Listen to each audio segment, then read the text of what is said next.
On the morning of May 19, 1977, a 20-year-old young woman left home believing she was about to enjoy a simple weekend with friends.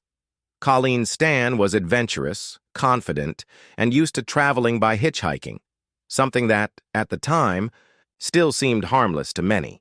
But on that road to California, she could never have imagined that she was about to cross paths with a couple who would turn the next 7 years of her life into an unimaginable nightmare. What began as an ordinary trip would soon become one of the most disturbing and shocking cases in American criminal history. A story involving kidnapping, extreme psychological manipulation, physical abuse, and such absolute control that it defied any notion of freedom. For nearly a decade, Colleen would live imprisoned in ways that went far beyond chains and locks. This is the real story of the girl in the box. A tale that exposes not only human cruelty, but also the resilience of a victim who survived. The unimaginable. In 1977, in the United States, Colleen Stan decided to leave the tranquility of Eugene, her small hometown in Oregon, to attend a lively birthday party. The only obstacle was the distance. The event was nearly 600 kilometers away, and she had no car to get there. Still, Colleen didn't let that setback ruin her plans to celebrate with friends and decided to hitchhike her way. But that day, what seemed like a simple act of trust became the doorway to terror. Cautious, she turned down 2 rides. Then a blue van approached, driven by a couple with a baby in the back seat. Everything looked too safe to be dangerous. They looked like a typical American family.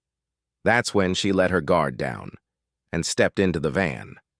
The trip started off friendly. Laughter, small talk, everyday stories. Along the way, they stopped at a gas station. Colleen went to the bathroom, and there, alone, she had a strong premonition. A voice inside her said, "Run now." That whisper, urgent and pressing, was right. Yet she silenced her fear when she saw the baby, the kind couple, the familiar scene. She thought she was overreacting and went back to the van. When she returned, she noticed a wooden box in the back seat. It felt unsettling, but once again, she ignored her instincts. The driver, a man named Cameron Hooker, 23 years old, left the main road and entered a remote area. His wife, Janice Hooker, just 19, didn't stop him. She acted as an accomplice. Colleen asked, "Why this way?" They said it was faster, but then the car stopped. Cameron got out, opened the back door, and in a flash pressed a knife against her neck.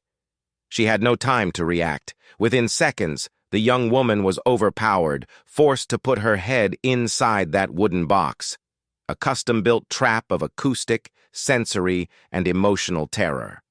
No light, no sound, almost no air. Inside, Colleen ceased to be a person. She became an object. That night, she was taken down the basement stairs of the Hooker's house, chained to the ceiling, stripped, humiliated. There began a routine of physical and psychological torture. On the surface, Cameron Hooker was just an ordinary worker. But underground, he revealed himself as a sadistic predator, obsessed with total domination, a manipulator, a psychopath. And Janice, his wife, the silent accomplice, watched it all, not with fear, but with relief, because deep down, she knew. Now the pain wasn't hers anymore. From that moment on, Colleen's life revolved around pain and satanic manipulation. But who was Cameron Hooker? Born in 1953, Cameron's childhood was unstable. His family moved, constantly. He never had roots. From a young age, he isolated himself, immersed in fantasies of domination, torture, and control. Extreme pornography, sexual slavery. He met Janice when she was only 15. She had been abused by her own family. She saw in Cameron a way out, but instead found another prison. They married. Cameron molded her, subdued her, and soon turned her into an object of his sadistic games. Eventually, Cameron shared his plan. "I want to kidnap a woman." Make her my slave. And Janice agreed, as long as she herself was no longer the subject of his fantasies. That's when Colleen entered the story, the chosen piece in a twisted plan. The kidnapping wasn't just physical. It was the beginning of total psychological warfare. Soon, she was forced to sign a contract. In it, she formally agreed to be the couple's property. They told her that an organization, the company was watching them, and that if she tried to escape, this satanic cult would kill her family and torture her cruelly. A fabricated fear, but powerful enough to control her. For years, Colleen spent 23 hours a day inside a wooden box. She only came out to be abused, or to watch Cameron and Janice have sex, part of the emotional torture. When the family moved into a mobile home, Colleen's prison became even more claustrophobic. The box was placed under the couple's bed, the ultimate symbol of dehumanization. Yes, they slept on top of her. In the summer, the temperature inside surpassed 100 degrees.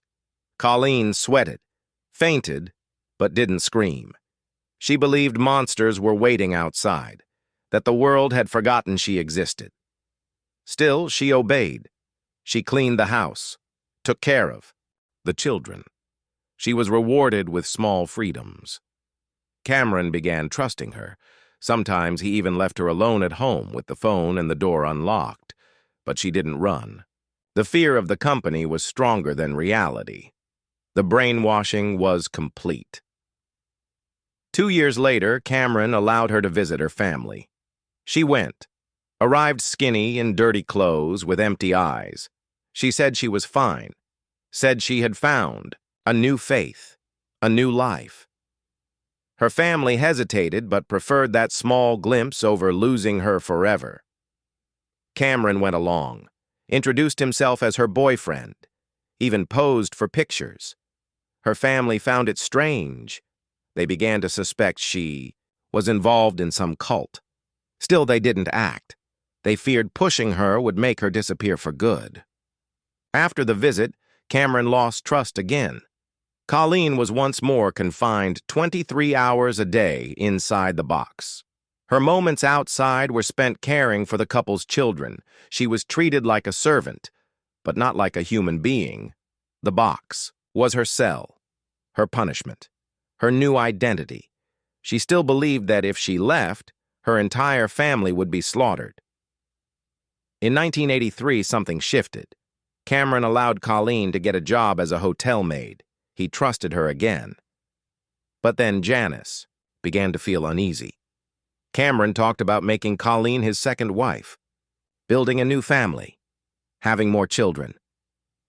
Soon, Janice felt her control slipping away. She sought spiritual guidance, spoke to a priest, and then made a brave decision. She told Colleen the truth. The company never existed. It was all a lie. Colleen's mind collapsed. Years of fear and submission, all for nothing.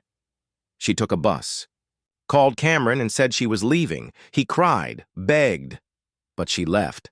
For the first time in 7 years, she was free. She went back to her family's home. 3 months later, Janice reported her husband. She went to the police, told everything. Cameron Hooker was arrested, charged with kidnapping, torture, rape, false imprisonment, and more. In court, the defense argued that Colleen stayed by choice, that it was an agreement between adults. But the judge was clear. This woman was enslaved, deceived, silenced. Cameron was sentenced to 104 years in prison. Colleen rebuilt her life. Years of therapy. She married, had a daughter, graduated in accounting. Later, she became an activist for women's rights and survivors of violence. Janice, on the other hand, received immunity in exchange for her testimony. She claimed she too was a victim of physical and psychological abuse. She changed her name, became a social worker, worked in mental health. 2 women who lived through the same terror, but chose very different paths afterward. The main victim, Colleen Stan, was left with irreversible consequences. She suffers from chronic back and shoulder pain as a result of her coffin-like confinement. Her survival story was depicted in 2016 in the film The Girl in the Box, directed by Stephen Kemp. And now, the cruelest question, why didn't she escape earlier? The answer is right there. The cruelest prison isn't built with walls. It's built with fear, with emotional manipulation. It is woven over so many years that the mind bends inward and believes there is no world outside. The story of Colleen Stan is a living reminder that evil can be subtle. It can look like a family, speak with a gentle voice, and convince you of harsh lies. Not every monster wears a mask. Some go unnoticed, drive you straight to prison, watch you constantly, until at some point you stop trying to escape. If this story moved you, if it stirred anger, empathy, or unease, please like this video, subscribe to the channel, and share it with someone who also wants to dive into real and intense cases like this. Because these are stories that must be seen, remembered, and understood, so that one day they won't be repeated. Your support helps this channel grow and bring more stories with depth, respect, and truth. See you in the next case.